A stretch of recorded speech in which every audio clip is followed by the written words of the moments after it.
नमस्कार दोस्तों।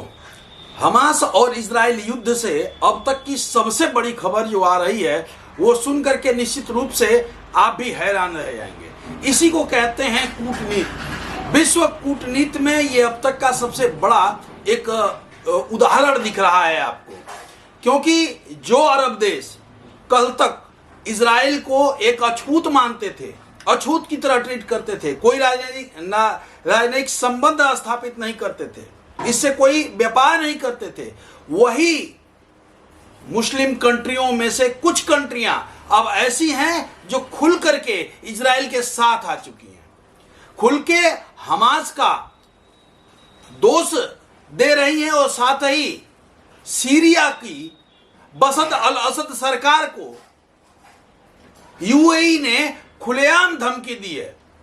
जी हां, बिल्कुल सही सुन रहे हैं। हमास और इजराइल युद्ध में जहां सभी मुस्लिम कंट्रियों के रिएक्शन आ गए हैं, अधिकांशतः मुस्लिम कंट्रियां जहां हमास के साथ हैं, फिलिस्तीन के साथ हैं, वहीं यूएई और बहरीन दो ऐसी मुस्लिम कंट्रियां हैं जिन्होंने खुल करके इजराइल का साथ दिया है और साफ तौर पे ये कहा है कि हमास द्वारा किया गया हमला निंदनीय है और ये नहीं होना चाहिए। इस युद्ध के लिए फिलिस्तीन का आतंकवादी संगठन हमास जिम्मेदार है।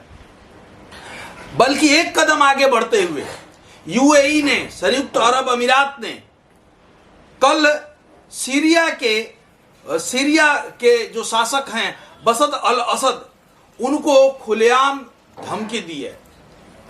यूएई ने कहा है बशर अल असद सरकार से कि सीरिया हमास और इजराइल युद्ध से दूर रहे। यही नहीं, यूएई ने साफ तौर पे डिक्लेयर किया है कि सीरिया की जमीन का इस्तेमाल यदि इजराइल के खिलाफ होता है तो यह निश्चित रूप से ठीक नहीं होगा और इसके लिए सीरिया एक बहुत बड़ा अंजाम भुगतेगा। जैसा कि आप जानते हैं, यूएई सुन्नी बहुल देश है और ईरान में शिया की सरकार है।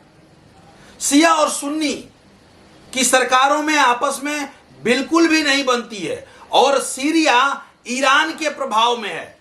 सीरिया ईरान के प्रभाव में होने के कारण यूएई से ईरान का बनता नहीं है, इसलिए यूएई ने खुलेआम सीरिया को ये समझा दिया है कि यदि तुम्हारे जमीन का प्रयोग किसी तरह से हमास के समर्पण साथ होता है या इजराइल के खिलाफ होता है तो तुम्हें अंजाम भुगतना होगा। जैसा कि विश्व इतिहास में आप जानते हैं कि बशर अल असद की सरकार को बचाने के लिए रसिया ने एक समय अमेरिका से भिड़ने का काम किया था।